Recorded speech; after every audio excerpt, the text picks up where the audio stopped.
अस्सलाम वालेकुम नाजरीन, सईद बलोच एक नई वीडियो के साथ आपकी खिदमत में हाज़िर है। नाजरीन, आज इस्लामाबाद हाई कोर्ट की जानिब से एक बड़ा अहम फ़ैसला जारी किया गया है। इस्लामाबाद हाई कोर्ट की जानिब से साबिक़ वज़ीर-ए-आज़म मियां मोहम्मद नवाज़ शरीफ को जो एमनफील्ड रेफरेंस केस था उसमें बरी कर दिया है, जबकि नैब की जानिब से आज फ्लैगशिप रेफरेंस में साबिक़ वज़ीर-ए-आज़म नवाज़ शरीफ के ख़िलाफ़ जो दरख्वास्त इस्लामाबाद हाई कोर्ट में दायर की गई थी वो दरख्वास्त भी वापस ले ली गई है। नवाज़ शरीफ साहब को 6 जुलाई 2018 को इस्लामाबाद की एहतसाब अदालत की जानिब से एमनफील्ड रेफरेंस में मजमूई तौर पर 11 साल कैद बामुशक्कत और 80 लाख पाउंड जुर्माने की सज़ा सुनाई गई थी। इसके अलावा उनकी साहबजादी मरियम सफदर अवान को 8 साल मजमूई तौर पर 8 साल कैद बामुशक्कत और 20 लाख पाउंड जुर्माने की सज़ा सुनाई गई थी, जबकि मरियम सफदर के शौहर मोहम्मद सफदर को एहतसाब अदालत ने 1 साल कैद की सज़ा सुनाई थी, उनको जुर्माना नहीं किया गया था। और आज इस्लामाबाद हाई कोर्ट में बड़ी अहम डेवलपमेंट देखने को आई और आज जो मुस्लिम लीग नून के वकील थे अमजद परवेज़ और आज़म नज़ीर तारड़ वो अदालत में पेश हुए। नवाज़ शरीफ साहब मुल्क में कैसे वापस आए, अदालतों से उनको किस तरह रिलीफ मिल रहा है, उनके पाकिस्तान आने से पहले हिफाजती ज़मानतें मिलना, उसके बाद 24 अक्टूबर को नैब का उनकी बरीयत पर या उनकी अपीलें बहाल होने पर कोई एतराज़ ना करना, इसके अलावा उनको हिफाजती ज़मानत देने से मुतल्लिक नैब प्रोसिक्यूटर का ये कहना कि उन्हें कोई एतराज़ नहीं है। तो ये वो चीज़ें हैं जिससे बहुत पहले ही ये तमाम जो बातें हैं कि नवाज़ शरीफ साहब इस्टेब्लिशमेंट के कंधों पर सवार होकर डील करके वतन वापस आए हैं। फिर नवाज़ शरीफ साहब का मुकम्मल खामोशी इख्तियार करना, जिन लोगों का वो एहतसाब करना चाहते थे उन लोगों के एहतसाब से पीछे हट जाना, ये वो तमाम अवामिल हैं जो ये साबित करते हैं कि नवाज़ शरीफ साहब इस्टेब्लिशमेंट से डील करके वापस आए हैं। इमरान खान साहब नवाज़ शरीफ पर और इस्टेब्लिशमेंट पर लंदन प्लान का इल्ज़ाम लगाते रहते हैं और इमरान खान साहब की कही हुई वो तमाम बातें जो इल्ज़ाम उन्होंने लंदन प्लान के तहत नवाज़ शरीफ पर या मुस्लिम लीग नून पर लगाए, वो हमने देखा कि वक्त के साथ साथ वो सारी चीज़ें दुरुस्त साबित हुई।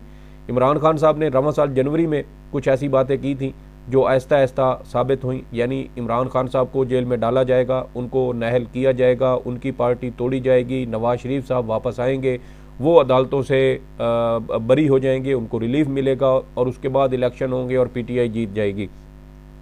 ये कुछ पेश गोइयाँ हैं जो इमरान खान साहब ने रवां साल जनवरी में की थी और इसमें तकरीबन बाकी सारी पूरी हो चुकी हैं। एक इंतखाबात के इनेकाद वाला मरहला रहता है और जब इंतखाबात होंगे तो इस वक्त जो ग्राउंड रियलिटीज़ है वो यही है कि PTI का पलड़ा इंतहाई भारी है और उनके मुखालफिन को इस वक्त कोई ऐसा रास्ता नज़र नहीं आ रहा जिससे वो PTI की मकबूलियत या इमरान खान की मकबूलियत को काउंटर कर सके। तो आज इस्लामाबाद की जो हाई कोर्ट है उसकी जानिब से नवाज़ शरीफ साहब की बरीयत का ये फ़ैसला दिया गया है और ये यकतरफ़ा तौर पर यह कार्रवाई इस्लामाबाद हाई कोर्ट में हुई। मुस्लिम लीग नून के वकील अमजद परवेज़ ने जो नैब का मौक़िफ़ था या इस्लामाबाद की एहतसाब अदालत का जो फ़ैसला था उसको यकसर मुस्तरद करते हुए ऐसी ख्याली बातें की कि जैसे नवाज़ शरीफ साहब दूध के धुले हुए हैं, उन्होंने आज तक कोई करप्शन नहीं की, उन्होंने नाजायज़ असासे नहीं बनाए, उन्होंने अपने जो ओहदा था उसका गलत इस्तेमाल नहीं किया। ये वो सारी चीज़ें हैं जो आज नवाज़ शरीफ साहब के वकील ने इस्लामाबाद हाई कोर्ट में कहीं और ऐसा मालूम होता था जैसे नवाज़ शरीफ साहब से ज़्यादा मासूम, ज़्यादा पाकबाज, ज़्यादा शरीफ और नेक इंसान शायद इस वक्त पाकिस्तान में और कोई नहीं है। नवाज़ शरीफ साहब ही सबसे ज़्यादा जो है वो पाक और नेक इंसान है। अब इस्लामाबाद हाई कोर्ट ने तो ये एमनफील्ड के रेफरेंस में नवाज़ शरीफ साहब को बरी कर दिया। इससे पहले मरियम सफदर को और उनके शौहर मोहम्मद सफदर को भी इस्लामाबाद हाई कोर्ट बरी कर चुकी है। और लेकिन जो इस्लामाबाद की एहतसाब अदालत ने 6 जुलाई 2018 को फ़ैसला सुनाया था वो फ़ैसला मैं आपके साथ शेयर करना चाहता हूँ ताकि आपको पता चले कि आज की कार्रवाई को भी आप जहन में रखें और उस वक्त इस्लामाबाद की एहतसाब अदालत ने किन बुनियादों पर नवाज़ शरीफ साहब को और उनकी साहबजादी और दामाद को सज़ाएँ सुनाई थी।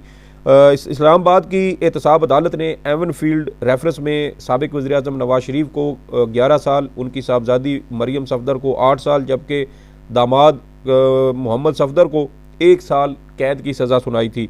इसके अलावा एहतसाब अदालत के जज मोहम्मद बशीर ने अपने फैसले में नवाज शरीफ साहब को 80 लाख पाउंड, मरियम सफदर को 20 लाख पाउंड जुर्माना किया था। इसके अलावा एहतसाब अदालत ने एवन फील्ड के जो अपार्टमेंट्स थे वो भी बहक के सरकार जब्त करने का हुक्म दिया था।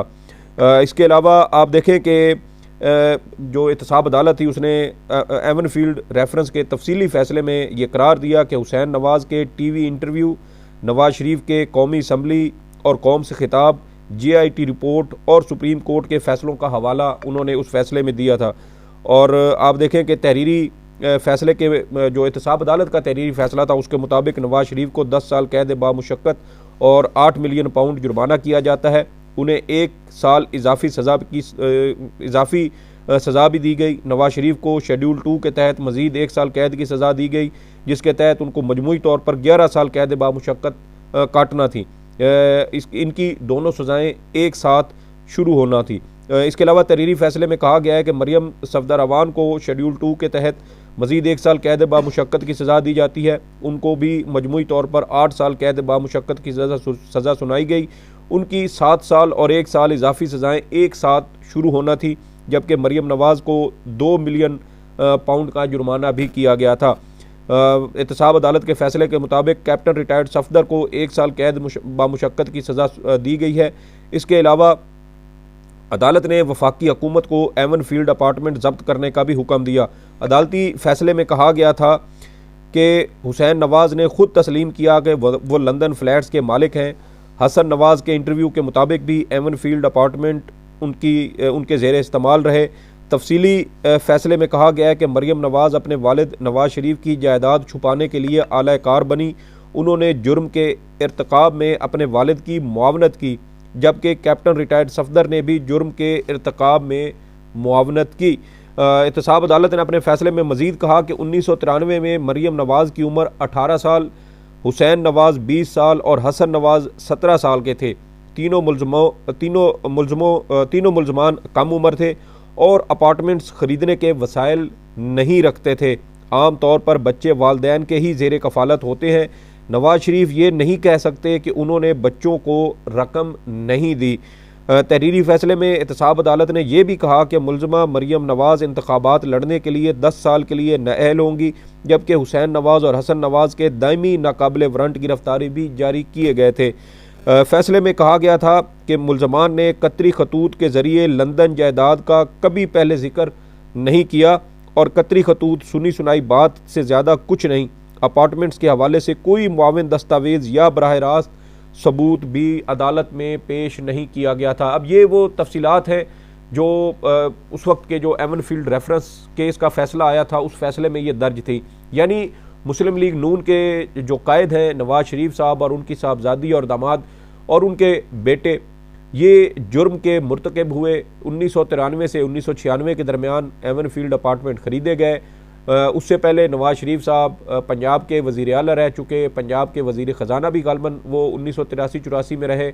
उसके बाद वो वज़ीर आज़म बने और उनके वज़ीर आज़म बनने के बाद ये जायदादें लंदन में ख़रीदी गई। उनके बच्चे नाबालिग थे। अब 18 साल की उम्र में कैसे जो है वो मरियम नवाज़ साहिबा के पास इतना पैसा आया कि उन्होंने लंदन में जायदादें बनाई, या उनके भाइयों के पास इतना पैसा आया, एक भाई 20 साल के और दूसरे 17 साल के थे, तो उन्होंने ये तमाम जायदादें उस उम्र में कैसे ख़रीदी, इसका कोई शवाहिद मुस्लिम लीग नून की जानिब से फ़राहम नहीं किए गए। फ़र्ज़ कर लेते हैं कि अगर हसन और हुसैन नवाज़ ने ये तमाम जायदादें अपने बलबूते पे ख़रीदी तो फिर उनकी वो जो रसीदें हैं, वो दस्तावेज़ात वो कहाँ पर हैं, वो पैसा पाकिस्तान से लंदन कैसे गया, उसकी भी कोई तफसीलात नहीं है। कहा गया कि जो है वो मुस्लिम लीग नून के जो कायदीन हैं उन्होंने कतरियों के साथ कोई कारोबार किया, वहाँ से कुछ प्रॉफिट आया, कुछ अपनी इनकी स्टील मिल बेची और वहाँ से जो पैसा हासिल हुआ उससे फिर आगे मज़ीद कारोबार और जायदादें बनाई गई। लेकिन कोई शवाहिद नहीं है। कतरी ख़त एक पेश किया गया अपने डिफेंस में, लेकिन उसको भी अदालत ने तस्लीम करने से इनकार कर दिया। इस तरह की जली दस्तावेज़ात कहीं से भी बनाई जा सकती हैं। लोग अमूमन अदालतों को और कानून को धोखा देने के लिए इस तरह की जेल साजी करते हैं। मरियम नवाज़ साहिबा की जानिब से जो ट्रस्ट डीड अदालत में जमा करवाई गई वो इंतहाई देखे कि जेल साजी की इंतहा थी कि जो फ़ॉन्ट उस वक्त तक माइक्रोसॉफ्ट की जानिब से रिलीज़ ही नहीं किया गया था 2006 में, वो उस फ़ॉन्ट से उन्होंने अपनी वो ट्रस्ट डीड बनाई। यानी एक चीज़ अभी मार्केट में दस्तयाब ही नहीं है और इन्होंने उस चीज़ को बुनियाद बनाकर और कहा कि ये फ़ॉन्ट जो हमने इस्तेमाल किया, यानी वो ट्रस्ट डीड यकीनी तौर पर जाली थी। लेकिन इस्लामाबाद हाई कोर्ट का आप कमाल देखें कि जब इस्लामाबाद हाई कोर्ट में मरियम नवाज़ साहिबा की ये दरख्वास्त ज़ेरे समाअत थी और इसके ऊपर कार्रवाई जारी थी, तो उस वक्त जस्टिस जो मौजूदा chief justice Islamabad high court हैं जस्टिस आमिर फ़ारूक, उन्होंने उस वक्त कहा था कि अगर मरियम नवाज़ साहिबा ने कोई जाली ट्रस्ट डीड जमा करवाई भी है तो उसकी कोई कानूनी हैसियत नहीं है। तो जब देखें कि इस तरह अदालतों की जानिब से आंखें बंद की गई, सहूलतकारी की गई और मुल्ज़मान की इस तरह सहूलतकारी करते हुए उनको बरी करार दे दिया गया है, तो फिर इस मुल्क पर अल्लाह हाफिज़ ही कहा जा सकता है। और दूसरी जानिब नवाज़ शरीफ साहब वो अपनी इस बरियत पर अल्लाह का शुक्र अदा कर रहे हैं और कह रहे हैं कि ये उन्होंने अपना मामला अल्लाह पर छोड़ा था। शायद वो ये कहना भूल गए कि दर हकीकत उन्होंने अपना मामला इस्टेब्लिशमेंट के ऊपर छोड़ा था और उसी के साथ डील करके वो वापस आए। और जब उनकी जानिब से एक आंख दिखाई जाती है तो नवाज़ शरीफ साहब अपने बयानी से भी पीछे हट जाते हैं। जो नवाज़ शरीफ साहब अपनी मर्ज़ी से वतन वापस नहीं आ सकते, जो नवाज़ शरीफ साहब अपनी मर्ज़ी से वतन से बाहर नहीं जा सकते, जो नवाज़ शरीफ साहब अपनी मर्ज़ी से कोई आज़ादाना फ़ैसला नहीं कर सकते, वो नवाज़ शरीफ साहब ये कहते हैं कि उन्हें अदालतों से जो है वो इंसाफ मिला है और वो बरी हो गए हैं। इस वक्त अदालतों को बेवकूफ़ बनाया जा सकता है, रियासती इदारों को बेवकूफ़ बनाया जा सकता है, दबाव डाला जा सकता है, कानून को अपने फ़ायदे के लिए इस्तेमाल किया जा सकता है। और लेकिन पाकिस्तान का बच्चा बच्चा इस वक्त ये जानता है कि शरीफ ख़ानदान ने करप्शन की। नवाज़ शरीफ साहब ने तस्लीम किया, कौमी असम्बली में तकरीर करते हुए उन्होंने तस्लीम किया और बड़े फ़ख्र से कहा था कि ये है वो ज़राए जिनसे ये जायदादें खरीदी गई, और बाद में उसको सियासी बयान करार दे दिया गया। कोई एक भी ऐसी दस्तावेज़ मुस्लिम लीग नून के पास नहीं थी जिससे ये साबित होता कि एवन फील्ड जो अपार्टमेंट हैं वो किससे ख़रीदे गए, कैसे ख़रीदे गए और उसका पैसा कहाँ से आया। कोई रसीद इनके पास नहीं थी। दूसरी जानिब इमरान खान साहब के ख़िलाफ़ जब बनी गाला की जायदाद का मामला चला तो इमरान खान साहब ने अपनी वो तमाम जो रसीदें थी जो वो सुप्रीम कोर्ट ऑफ पाकिस्तान में जमा करवाई थी और इसी के तहत ही उन्हें सुप्रीम कोर्ट ने आर्टिकल 62(1)(f) के तहत पूरा उतरने पर उनके हक़ में फ़ैसला दिया था। नवाज़ शरीफ साहब कौम को बेवकूफ़ नहीं बना सकते। आइंदा आम इंतखाबात सर पर हैं, किसी भी वक्त हो सकते हैं। और दूसरी जानिब अदालतों से इस तरह का अंधा इंसाफ मिलना, मेरे ख्याल में कानून अब अंधा नहीं है, कानून एक आंख रखता है और जिस तरफ रियासत के लाडले खड़े हों कानून की वो आंख बिल्कुल दुरुस्त काम कर रही होती है, और जिस तरफ कानून के या रियासत के लाडले ना हो तो वो आंख कानून बंद रखता है और उस तरफ देखना गवारा नहीं करता। और आम आवाम इस मुल्क की वो शायद उसी आंख की तरफ वो मौजूद है जो आंख कानून ने बंद कर रखी है, और जो दूसरी आंख खोल रखी है उसकी तरफ शायद शरीफ ख़ानदान खड़ा हुआ है। इसलिए कानून की नज़र में शरीफ ख़ानदान मासूम है, बेगुनाह है, कोई करप्शन नहीं की। अलमिया आप इस मुल्क का देखें कि ये मुल्क अरबों डॉलर का मकरूज़ हो चुका है, और जुल्म देखें कि वो तमाम लोग जिन्होंने इस मुल्क को लूटा, करप्शन की, अपनी जायदादें बनाई, वो तमाम लोग मासूम हैं। तो फिर इस मुल्क का पैसा किसने खाया? और आप देखें कि एहतसाब जो नैब प्रोसिक्यूटर थे कमरे अदालत में, वो बिल्कुल वो नॉर्मल थे, और जब मुस्लिम लीग नून के वकील दलाइल दे रहे थे तो जज मियां गुल हसन औरंगज़ेब ने हैरानी से नैब प्रोसिक्यूटर को कहा कि ये बड़ी अहम बातें कर रहे हैं और आप इनके नुकात लिखते जाएं क्योंकि बाद में आपने इनका जवाब देना है। जिस पर नैब प्रोसिक्यूटर ने कहा कि जी मैं इनकी तमाम बातें जो है वो नोट कर रहा हूँ, इनके तमाम नुकात लिख रहा हूँ।